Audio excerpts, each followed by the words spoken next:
ہمارے پیارے نبی رسول اللہ صلی اللہ علیہ وآلہ وسلم کی پیاری بیٹی حضرت فاطمہ رضی اللہ تعالی عنہا فرماتی ہیں، کہتی ہیں کہ ایک دن میں اپنے بابا کے گھر گئی تو میں نے اپنے بابا کے دروازے کے اوپر دستک دی۔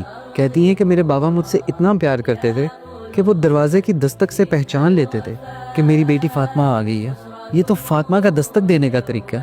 فاطمہ اسی طرح کھٹکاتی ہے۔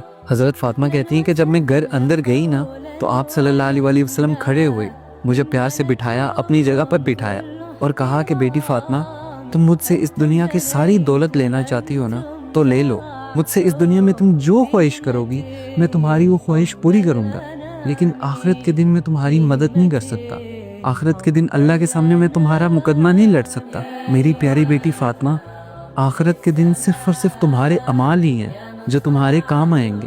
یعنی کہ آپ صلی اللہ علیہ وآلہ وسلم اپنی بیٹی، جان سے پیاری بیٹی حضرت فاطمہ، جو کہ جنت کی عورتوں کی سردار ہیں، ان کی لیڈر ہیں، جنت کی تمام پاک عورتوں میں سے سب سے پاک ہیں، ان سے کہہ رہے ہیں کہ فاطمہ، آخرت کے دن میں تمہارے کام نہیں آؤں گا، تمہارے اعمال ہی ہیں جو تمہارے کام آئیں گے۔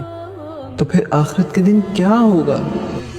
آپ کو معلوم ہے قرآن میں 2 دفعہ کہا گیا ہے، یوم یفر المرء من اخیہ وامہ وابیہ وصاحبتہ وبنیہ، جس دن بھاگے گا انسان اپنے بھائی سے بھی اور اپنی ماں سے بھی اور اپنے باپ سے بھی اور اپنی بیوی سے بھی اور اپنی اولاد سے بھی۔ کیوں؟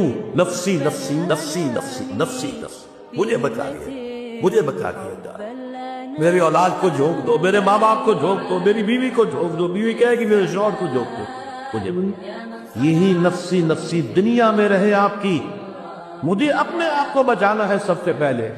یا ایھا الذین آمنوا قوا انفسکم واہلیکم نارا، اے ایمان والو، بچاؤ اپنے آپ کو اور اپنے اہل و عیال کو۔